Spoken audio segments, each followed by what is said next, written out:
You are watching Connect the World. I'm Lynda Kinkade in Atlanta, sitting in for Becky Anderson.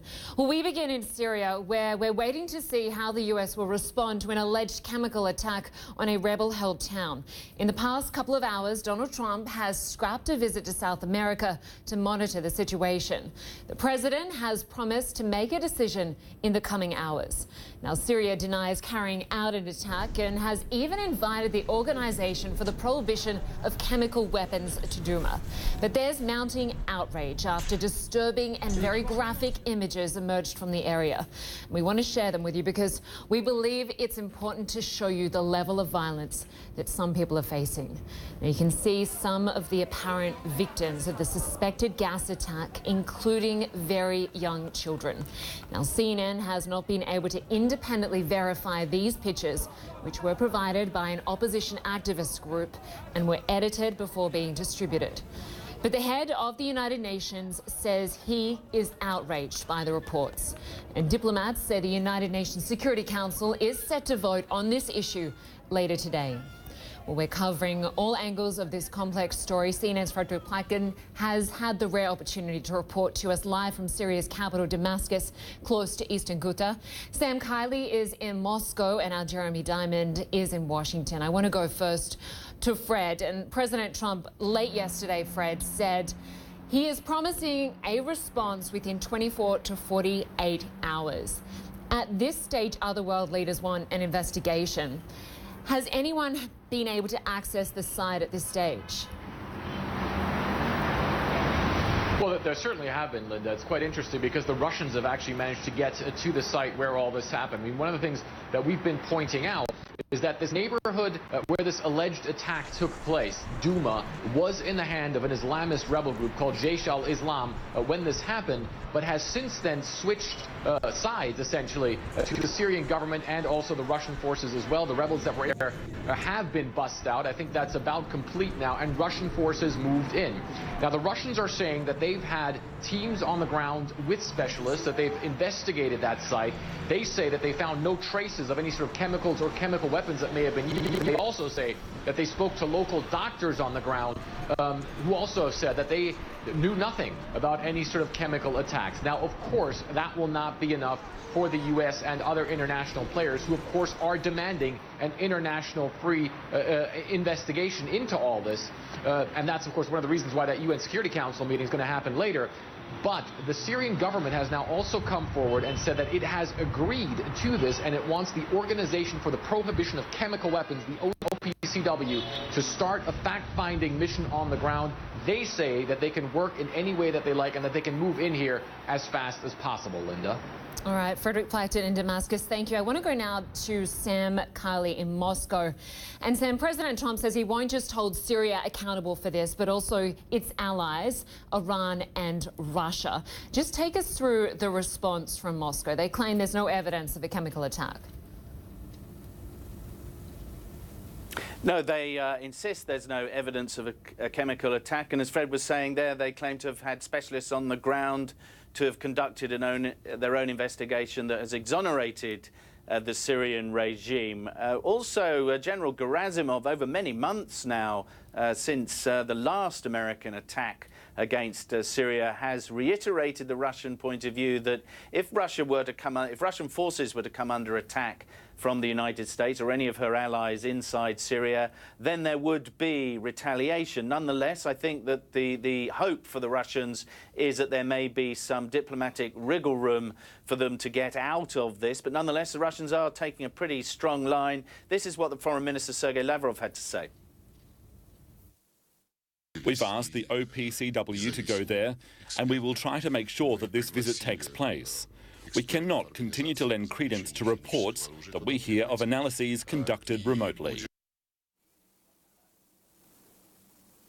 Now, credence to reports that may or may not be true, of course, is a line that the Russians take frequently when these sorts of atrocities are committed. But there is a force in the region, a very potent one, that has been calling for a no-fly zone since the early days of the Syrian revolution. That's a no-fly zone applicable to the Syrian regime to prevent them bombing the Syrian people. It is a NATO partner. Of course, I'm talking about Turkey. And Turkey's president has laid down the law pretty tightly in terms of how he would expect to react if it is proven that Syrians did conduct this latest atrocity using chemical weapons. This is what Erdogan had to say, President Erdogan.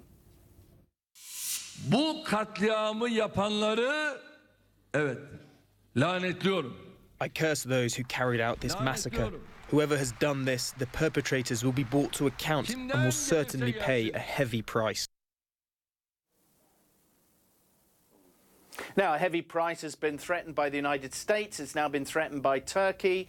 There are talks going on to perhaps involve the British, and the French have offered to, if there is confirmation that this was a use of a chemical weapon, a banned substance by the Syrian regime. Now, that may be some time off, and therein lies the opportunity, really, for a diplomatic solution before perhaps what look more like military gestures will be made in response to this latest atrocity. Lynda?